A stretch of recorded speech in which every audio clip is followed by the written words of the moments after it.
A very good day to every one of you. I can't express how much of a blessing and a privilege it is to speak about Swamiji and how he shaped my life. I was 15 years old when I accidentally came across a small booklet with Swami Vivekananda's Chicago addresses. I was blown away. When you're at high school, especially in the 1980s, life is all about rules. No one really encourages you to question things. Not theories, not people in authority, definitely not established beliefs. Yet here was a person, and a monk at that, coolly dissecting the theory of creation with a lens of logic and urging you not to take anything on faith, but to go and find out the truth for yourself. A man who said that one got answers not necessarily through believing, but by being and becoming. It was mind-blowing. I'm assuming it's as true today as it was in my days, that it's about this age that you start questioning the world around you. You begin to form your own opinions on what is right and wrong. You begin to push your boundaries at home and with any figures of authority, as a matter of fact. You begin to critique what is fair and just and what is not. In short, it is in your teens that you start to build your value system as you try to become your own person. Have you seen these videos where people try to demonstrate what it means to be privileged? They have a big group of participants standing in a horizontal line and then ask people to step forward or backward based on privileges they've had or not had in life. The exercise is meant to prove how life is an uneven playing field and people with a privileged background have an unfair advantage over others in the same field. Well, having my values shaped by Swamiji has been my biggest privilege in life. He instills some mental frameworks that have made life so simple and such an enriching experience. I'd like to share 3 of these with you today. The first thing he taught me was to be strong and fearless. This exhortation appears in so many of his lectures and writings. Strength, O man, strength, stand up and be strong. Be not afraid of anything. You will do marvelous work. The moment you fear, you're nobody. It is fear that is the great cause of misery in the world. It is fear that is the greatest of all superstitions. It is fear that is the cause of our woes, and it is fearlessness that brings heaven even in the moment. Therefore, arise, awake, and stop not till the goal is reached. And now it's one thing to quote a few phrases from a great leader. Why should it change our lives though? It's just that everything Swamiji spoke about comes together like the pieces of a jigsaw puzzle to make a complete picture. What are we most afraid of? We're afraid of failure. Even before being afraid of failure, we're afraid to define success in a way that's meaningful to us. All our norms of success are defined by people around us, by society. How we should look, where we must work, how much we must earn, when we must marry, where we must live. The list is endless. We're afraid to love because we're afraid of rejection. We're afraid to admit we're wrong because we feel it will diminish us in the eyes of others. But Swamiji said, never mind how many times you fail. Time is infinite. That is such a liberating thought. A powerful reminder not to be constrained by our current perception of self. He said that man does not journey from error to truth, but from lesser truth to higher truth. That is an affirmation that each person has their own journey in life that they will undertake by choosing the most appropriate path and time, and that it is not our business to judge them. Imagine being called children of immortal bliss, souls divine, already perfect beings, and then at the same time desperately wanting validation from the world around you to be called successful? Somehow the two don't vibe well together, do they? That's how Swamiji taught me to believe in myself, to define my own norms of success.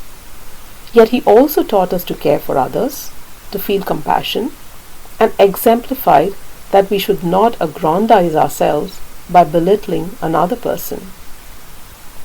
In reminding us of that, he taught me to seek a balance between believing in myself and also being mindful of and sensitive to the world around me.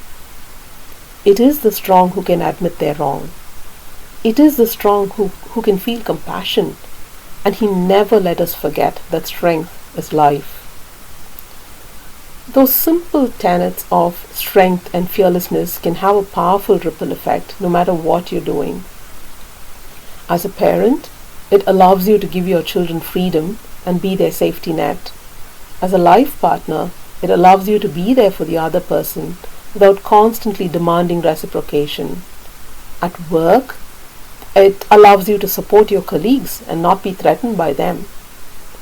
When there's conflict, it helps you to focus on what is right instead of getting caught in a trap of who is right. It's a simpler and more powerful way to live. The second thing I learned from Swamiji is not to judge. I already referred to his saying that man does not move from error to truth, but from lesser truth to higher truth. You would know of his frog in the well story at the Parliament of Religions, where he points out how it's only our ignorance which makes us think that we are superior to others. He drilled in this concept of not judging others on so many occasions. I quote, "Never judge the customs of other peoples by our own standard. I am not the standard of the universe." Unquote. No matter how right I think I may be, before I take a cudgel to someone else's belief, and this can be on anything, small or big, I remember him saying, "If you can help someone onward with your words, do, but don't destroy what convictions they have." That was Swamiji's mission, was it not? Man-making, always building, always leaving us better off than where we were, but never destroying what we had. If he used force, it was to forcefully pull us up to a better plane, a higher level of truth. But he did that by giving us a hand up, not by breaking down the platform we stood on. When you practice at one thing of being non-judgmental, you don't just learn tolerance. You learn to be a good listener. You learn to become empathetic. If you're strong enough, you learn to be compassionate. And most of all, you become more relevant, more useful to other people because you understand them. And that is very powerful, because when a person feels they are understood, they know that they're not alone. That gives them the strength to do what they need to do. If you think about this in conjunction with his asking us to be strong and fearless, you will agree that the strong person, the fearless person, has no need to judge another. Intolerance and bigotry are traits of people who feel threatened, not behaviors of confident and well-adjusted people. When learning to be non-judgmental, you also learn humility. You learn that everyone does the best they can, given their choices and their abilities. You learn that when you can afford to be strong for someone, they almost always put themselves in a better place than they were, and then they pay it forward, doing the same for someone else. Swamiji taught us to innately respect everyone and treat everyone as equal. He emphatically held that no man is to be judged by the mere nature of his duties, but all should be judged by the manner and the spirit in which they perform them. The thing is, when you really and truly practice these, it somehow changes you, and people instinctively understand it at a level that goes deeper than reason. They tend to trust you. They tend to give you their best, and overall your experience of life also ends up on a plane that is much more elevated. The third thing I want to touch upon is Swamiji's emphasis on the power of habit. Swamiji often reminded us that habits bind, good or bad. He wrote in the Song of the Sannyasi, "Slave is slave, caressed or whipped, not free. For fetters, though of gold, are not less strong to bind." In that context, He was adjuring us to go beyond good and bad, beyond all dualities.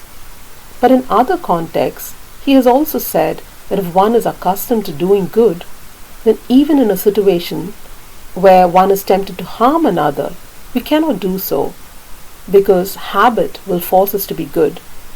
Similarly, if we are accustomed to being self-centered, then even in a situation where we really want to help another, our habit forces us to remain self-centered.